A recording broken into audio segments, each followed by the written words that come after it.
Hello guys, আসসালামু আলাইকুম। এই যে দেখছেন আমার ঘরে ইনডোরে কত সুন্দর সুন্দর গাছ রাখা। তো এই যে এটা হলো মানি প্ল্যান্ট, কি সুন্দর ডাল বের হয়েছে, ঝুলতেছে। দেখতে যে একটা মানে চোখের মধ্যে যখন লাগে তখন যে একটা ঠান্ডা একটা মনোভাব তৈরি হয়, মানে বলে বোঝানোর মতো না। আর এই যে আরেকটা গাছ, এটাকে বলে অ্যারেলিয়া। তো এটা অনেক দিন ঘরে আছে, তো যার কারণে যে রোদের আলো বাতাস পাচ্ছে না, পাতাগুলো একটু চিপসে গেছে। এটাকে আমি বাহিরে দিব কয়েকদিন পর, মানে কিছুদিনের মধ্যে বাহিরে দিয়ে কয়েকদিন আবার সেট করে নিয়ে আসবো আবার ঘরে।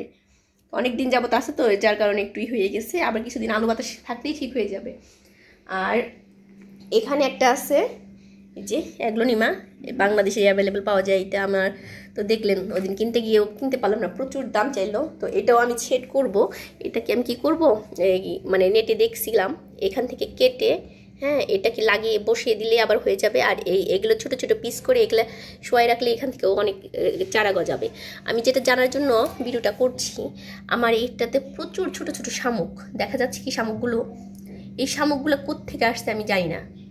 মানে পানি যখন দেই গাছে তখন এই শামুকগুলোও উপরে ভেসে আসে, আবার চলে যায় নিচে, চলে যায় পানি যখন শেষ হয়ে যায়। তো এই শামুকগুলোর অত্যাচারে আমি শেষ। এটার মধ্যে আমি চা পাতা দিয়ে মানে ফিল আপ করছি। তো এটার মধ্যে হচ্ছে এরকম। আর এই যে এটা নিয়ে আসছিলাম, এটাকে বলে মনস্টেরা কচিটা। এটা আর কি মানে ছোট, মানে হয়নি আর কি, ম্যাচিউড হয়নি। ম্যাচিউড হলে পাতাগুলো ওই যে ছিঁড়া ছেঁড়া হবে। তো এটাও ইনডোর, এটা সুন্দর, এটা নষ্ট হয় না সহজে, এটা ভালো। কিন্তু আমি প্রবলেম ফেস করতেছি এইটাকে নিয়ে। এইটা আমি কিনে নিয়ে আসলাম, এটা নাকি একেবারে মানে বদ্ধ রুমেও হয়, কিন্তু আমার এখানে এই যে পাতা শুকিয়ে যাচ্ছে। একবার কেটে দিছিলাম কিছু দিয়ে, আবার পাতা শুকিয়ে যাচ্ছে। তো এইটা নিয়ে আমি খুব মানে ঝামেলা আছি। এটা পিঙ্ক কালারটা দেখতে এত সুন্দর, আর্টিফিশিয়ালের মতো লাগে গাছটা, বাট আমার এই গাছটা এইরকম হয়ে যাচ্ছে, আমার মনটা খুব খারাপ হয়ে গেছে। যাই হোক, এগুলো আমার ইনডোরে আছে। তো এই যে আরেকটা দেখাচ্ছি ইনডোরে, এই যে এটাও মানি প্ল্যান্ট, ঝুলন্ত ছিকার মধ্যে। তো এই ছিকাগুলো আমার বোনের শাশুড়ি আমাকে বানিয়ে দিছে। এই তো সুন্দর, আরও কিছু দেখাচ্ছি, সাথে থাকেন। তো এটা হলো, এটা আমার বাচ্চার পড়ার টেবিল। তো এই পড়ার টেবিলে দুইটা আছে স্পাইডার প্ল্যান্ট, এই যেখানে একটা, আর এখানে একটা লাকি ব্যাম্বো। তো এই যে এখানে এখানে সুন্দর করে সাজিয়ে রাখছে সে। এই পটগুলো হলো সে হোয়াইট সিমেন্টের পট, এগুলো কিনতে পাওয়া যায়। হ্যাঁ, তো ওগুলোতে আমি লাগিয়েছি, আর নিচে পিরিচ দিয়েছি, যাতে এটা যে ড্রেনেজ সিস্টেম আছে তো, যার কারণে একটু কাদা হয়। তো এইটার জন্য পিরিচ দিয়ে রাখা, তো দেখতে সুন্দর লাগে না, তো অন্যরকম একটা ভাইব আসে।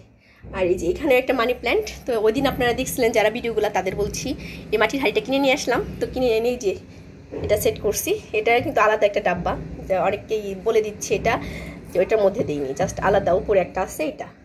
তো একটা অন্যরকম মানে টেবিলের সৌন্দর্য বাড়াই দিছে অনেক গুণ, দেখছেন কতটা ভালো লাগতেছে। তো আরও দেখাচ্ছি আমি, এই যে এটাও হলো অ্যাগ্লোনিমা, এটা আরেকটা জাত। এটাও আমার ভালোই হয়েছে। এটা এই পাতাটা একটু চিপসে গেছে, এটা ফেলে দেবো কেচি দিয়ে কেটে, আর এই পাতাটা তাইলে আবার সুন্দর। আর এটা তো মানে কি বলবো, এটার কথা বলার ভাষাই নাই। এটা আপনি অযত্ন করেন যেভাবেই করেন, শুধু লাগাই রাখলেই হয়।